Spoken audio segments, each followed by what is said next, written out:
Okay, so the factory ECU is right there underneath the dash. The little panel that pops out, it's right here on both sides. There's a bolt here, 10 millimeter. I think there's one up top too, it could be wrong.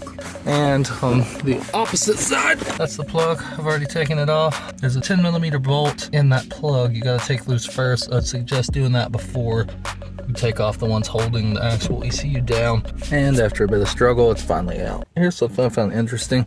This was plugged up, this little sensor here. This is a pressure sensor.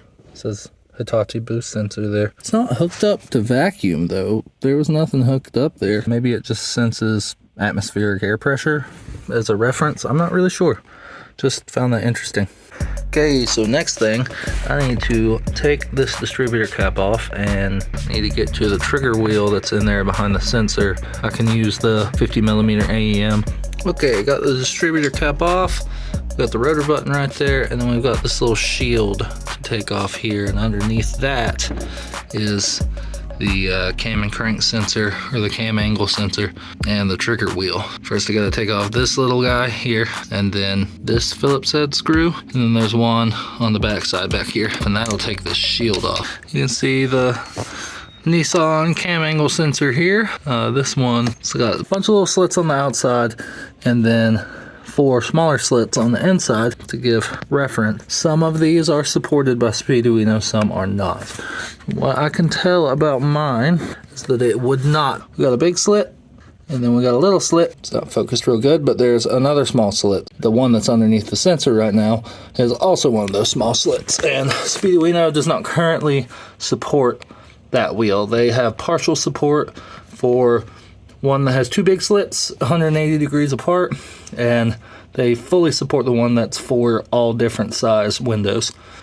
So we gotta take it out. All right, I finally got this stupid trigger wheel off. What I had to do, here's the wheel right here. Here's the little top hat that was holding it on. Look at that screw in there. It's pretty ganked up. What I had to do, I took my flathead and I put it in there. Had it held in place, took a hammer and tapped pretty firmly on the back of it. I had to try this a few times. And then I took my adjustable wrench, I had it set up to just slide on there. I kept pressure on it. I used all my body weight, put as much force as I could into the, pushing in on the end of the screwdriver into the screw. And I used this with my other hand to turn the screwdriver, and it broke it free. There's the disc. This won't work because it only has one window that's larger than the other windows on the inside. So we're gonna replace it. I think I'm gonna go with the AEM instead of the DIY Auto Tune one. The more I've read about them, the more comfortable I feel using the AEM with a dual wheel setup. We'll see when we get to tuning how well that turns out for me. This came in the mail. It's the trigger wheel for the distributor. This, I know it looks like a mess right now, but I'll clean that up. This is the jumper harness I made to go from the Speeduino to the factory plug, and I didn't get that on video, mostly because it was a huge pain in the butt. Basically all I did was took the factory ECU pinout guide and matched up the corresponding pins for the Speeduino. This loose wire is the signal from the wideband, and this loose wire is the power to the wideband. There's my wideband sensor in there. Probably not gonna try to start the car today because I don't have the wideband in place, but I do want to try to plug this in. Okay, so yesterday phone died, but basically I plugged this in and plugged the Speeduino in, turned the key over, wasn't getting power to the Speeduino. So what I did was I plugged the Speeduino into the tuner cable into my laptop, and that gave Speeduino power. I was able to verify at least the throttle position sensor was receiving signal. We just weren't getting power to the ECU. We're gonna try to figure that out. I'm gonna take a test light and test some pins and see what's going on. I'm sure all of you know how to use a test light, but just in case you don't, here's the battery. Negative leads right there. Test light's in my hand. You ground it and you touch power, it lights up. Nothing. Absolutely nothing. Okay, so we're not getting 12 volt power. Now we gotta figure out why we're not getting 12 volt power. So there's another pin. It's for the power for the O2 sensor. I hope you can see this. That wire's right there. That's supposed to go to 12 volt to the O2 sensor only when the switch is on or in the run position. This one down here, not getting power. See, nothing, completely dead. But this guy, I touched the end of that wire. That's 12 volts. So what I'm gonna do is use this wire to power the ECU. I think that will work just fine. We got lights. You can hear the fuel pump going. All right, so we know that pin's good. And take all this back out, fix that pin. I don't see any smoke or anything. Speeduino is on its own power.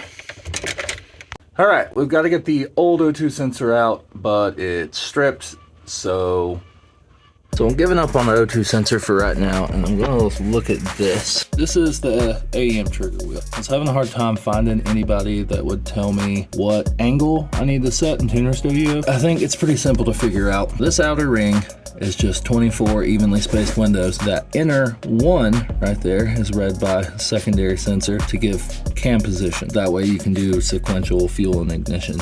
I don't have coil on plug yet, so just gonna be doing sequential fuel for now. Here's what I figured. We're not on top dead center right now. This is pointing just after the number 1 spark plug.